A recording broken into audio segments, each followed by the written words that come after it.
Ka-journey, tan-awa ni.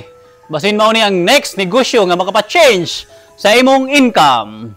Push, push, push yourself. Kay kung dili ikaw mo push sa imong kaglingon, kinsa man di ay.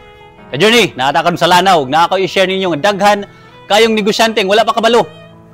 Nakita ninyo ni?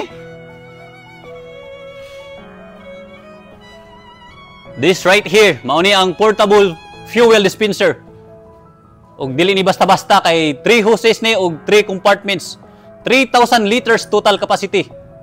Meaning 1,000 liters unleaded, 1,000 liters premium, 1,000 liters diesel ang total masod ani. Jim Rohn would say, you don't build opportunity. You position yourself for opportunity. Og mao gini siya ka journey. Positioning tool para sa imong next growth. Nganong advantage ni? Kay portable.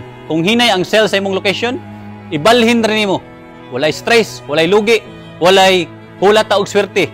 Plus direct ta sa manufacturer. Wala ta nagagig ahinti ani, maong walay dagdag presyo. Direct savings. Ang presyo ani kay 500,000 pesos pero tungod kay ka-journey ka, 450,000 pesos na lang. Di ba ka-journey? Murag ikaw ra ang gi-promo ani. Ayon na lang ingna silang uban ha.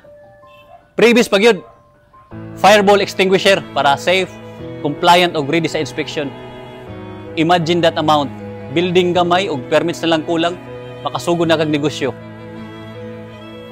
So, ka-journey, kung ganahan ka mo level up sa fuel business, i-message lang ko.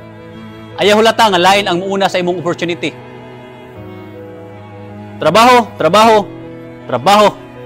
Kay bawal tamad riya. Huwag ayaw kalimot. Salamat na sa Ginoo. Kay sa Philippians chapter 4 verse 13, I can do all things through Christ who gives me strength. Kita kits, ka-journey.